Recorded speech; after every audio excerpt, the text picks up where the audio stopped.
60% से अधिक हिस्सा हाई रिस्क जोन में है। 2500 में से 1200 मकान अति संवेदनशील इलाके में है और 118 परिवार की अगर बात करें तो 26 करोड़ रुपए मदद दी गई है। रिपोर्ट में फिलहाल सरकार पुनर्वास की सिफारिश करते हुए नजर आएगी। तो देखिए किस तरीके से 118 परिवार को 26 करोड़ रुपए की पहले ही मदद दी जा चुकी है।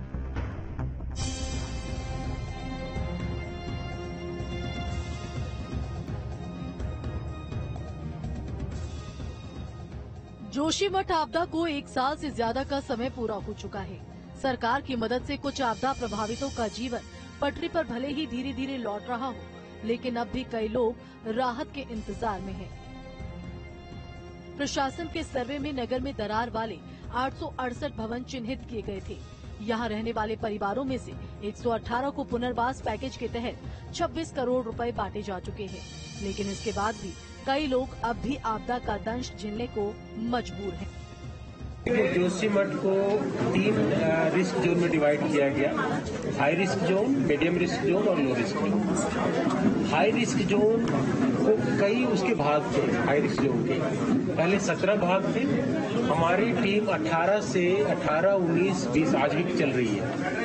ये 3 दिनों से इन्होंने सर्वे करके उस 17 जोन को 14 जोन में संकलित कर दिया और उसमें कई जगह घर थे जो कि जिसकी ब्रीच से गुजर रही थी वो लाइन, उसको जोड़ करके उसको इंक्लूड करते हुए ये हाई रिस्क जोन को बिल्कुल सही कर दिया गया। तो हाई रिस्क जोन के 14 अंश पूरे जोशीमठ। शासन प्रशासन की तरफ से लोगों के मदद के कई दावे किए जा रहे हैं, लेकिन हकीकत कुछ और ही बयां कर रही है। आपदा की मार से किसी का आशियाना छिन गया तो किसी के जीवन का सपना सेकंडों में चकनाचूर हो गया। लोग डर और दहशत की मार के बीच जीने को मजबूर हैं। खून पसीने की कमाई से बनाए गए आशियाने से वो बेघर हो जाएंगे, लोगों ने कभी सोचा भी नहीं था। लेकिन प्रकृति की मार और कुदरत के क्रोध के आगे सब असहाय और लाचार हैं। लोग सरकारी मदद की आस में एक एक दिन काट रहे हैं। हम लोग तो अपने शब्दों में बयान नहीं कर सकते हैं या कोई महसूस नहीं कर सकता है जिस प्रकार की तकलीफें और मानसिक स्थिति से हम लोग गुजर रहे हैं। मैं अपने पापा को देख रही हूँ, हर वक्त वो एक ही टेंशन में है, ना वो खा रहे ना पी रहे। मेरी मम्मी, वो सब लोग ऐसे हो गए। अभी मैंने जब से ये घर ऐसा देखा तब से उन लोगों को अच्छे से हंसते हुए नहीं देखा, खाते हुए नहीं देखा। उन लोगों को अपनी नहीं है, उनको ये है कि मैं अपने बच्चों को कहाँ लेके जाऊं। तो अभी हमें लग रहा है कि लाइफ शायद घर के साथ ही हमारी खत्म हो जाएगी।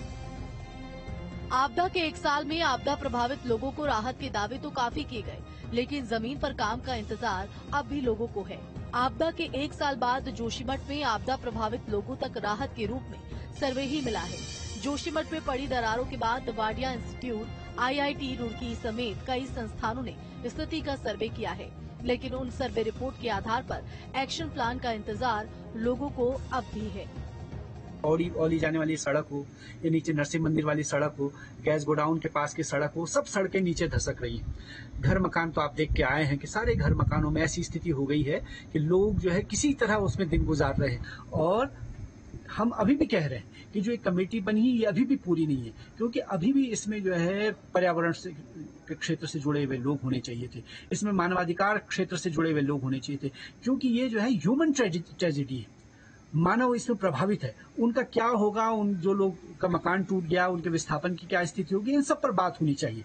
तो हमारी अभी भी सरकार से मांग है इस कमेटी का रूप बदला जाए, इसका विस्तार किया जाए और जो लोग जिनका घर मकान बिल्कुल जो है आपदा की जद में है, कभी भी गिर सकता है, उनको तत्काल राहत देने के लिए कोई व्यवस्था की जाए, ये हम मांग कर रहे हैं। भूगर्भ शास्त्रियों का जो अध्ययन है वो भौगोलिक जानकारी के आधार पर है। जो जोशीमठ का जो क्षेत्र है मोरिन पे बसा हुआ है। बहुत पहले वहाँ पर एक मोरिन था और धीरे धीरे बसाहट शुरू होती रही। तो सेंसिटिविटी की दृष्टि से निसंदेह वो क्षेत्र बहुत संवेदनशील क्षेत्र है।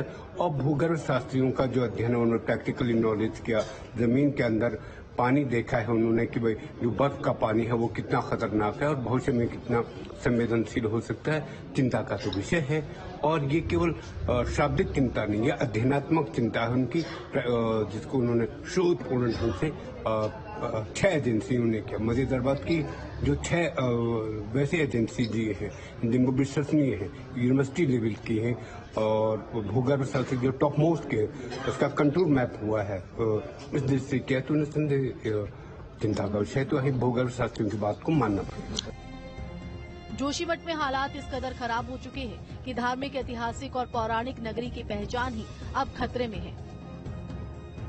यहाँ पे ये पर्यटक के हिसाब से तो महत्वपूर्ण नरसिंह भगवान का जो मंदिर है, और यहीं से हेमकुंड के लिए या फूलों घाटियों के लिए, बद्रीनाथ के लिए, और यहीं पे हमारा पर्यटक स्थल है, पर्यटक स्थल औली, जो कि महत्वपूर्ण जोशीमठ का स्थान है। और भूस्खलन के जहाँ तक बात है कि यहाँ पे आए दिन भूस्खलन होता ही रहता है, और ऐसे भी है कि ये बिल्कुल कभी न कभी जो है अस्तित्व खतरे में है इसका। हमारे हिसाब से तो सरकार को भी इसमें पहल करनी चाहिए। सांस्कृतिक नगरी है, पर्यटन नगरी है, बद्रीनाथ का पड़ाव का क्षेत्र है, वैली ऑफ फ्लावर से लेके औली यहाँ, और 2021 की आपदा हो, 2013 की आपदा हो, लगातार छोटी बड़ी आपदाओं से ग्रस्त रहा है। और पिछले 6 महीने से, साल भर से जो है, जब से 2021 में 7 फरवरी की आपदा आई, जोशीमठ में लगातार भूस्खलन, दरारें घर मकानों में और भू धसाव की घटनाएं देखने में आ रही। आप देखिए, धार्मिक और पर्यटन दृष्टिकोण से सबसे महत्वपूर्ण नगर जोशीमठ भूधसाव की चपेट में आने से लगातार खतरे की जद में आ रहा है। शासन और प्रशासन की तरफ से यहाँ पे भूगर्भीय सर्वेक्षण की टीम भेजी गई थी। स्थानीय लोगों का कहना है कि इसको लेकर अगर गंभीरता से काम नहीं किया गया तो आने वाले समय में आदि गुरु शंकराचार्य द्वारा स्थापित की गया ज्योतिर्मठ नगरी खतरे की जद में आ जाएगी। इस बीच जनवरी 2024 में आई रिपोर्ट ने जोशीमठ को लेकर चिंता और बढ़ा दी है। रिपोर्ट के मुताबिक जोशीमठ के 14 इलाके अति संवेदनशील हैं, जिसके तहत करीब 1200 मकान इसकी जद में आ रहे हैं। जोशीमठ में 2500 में से 1200 मकानों को अति संवेदनशील बताया गया है, यानी 50% जोशीमठ अब भी खतरे की जद में है। कि हम अभी सारे परिवारों से अलग अलग ऑप्शन लेंगे, किसके क्या ऑप्शन आते हैं। भारत सरकार से चर्चा हुई तो उसमें कई फ्लेक्सिबिलिटी हमें दिए गए हैं कि परिवारों की सुविधा अनुसार उनके विस्थापन की कार्रवाई की जाए। उनके ऑप्शन आएंगे, उसमें शासन स्तर के सब विचार विमर्श होगा, उसमें अग्रेसर कार्रवाई अकॉर्डिंगली होगी। सर, लगभग जोशीमठ कितना % इस समय पे जो हाई रिस्क जोन में है फिलहाल, वो अगर हम देखें तो लगभग 30-35% के करीब निकल के आएगा। जब तक जोशीमठ को हमारे टेक्निकल जो इंजीनियर्स हैं, CBRI, IIT रुड़की, वाडिया, ये सब सर्टिफाई न कर दें कि स्टेबलाइज हो गया, it is good to go, good to construct lighthouses, तब तक हम नहीं दे सकते। फिलहाल अनेक सर्वे स्थल निरीक्षण के जरिए शासन प्रशासन पीड़ितों की मदद के लिए हर संभव कोशिश में लगा है।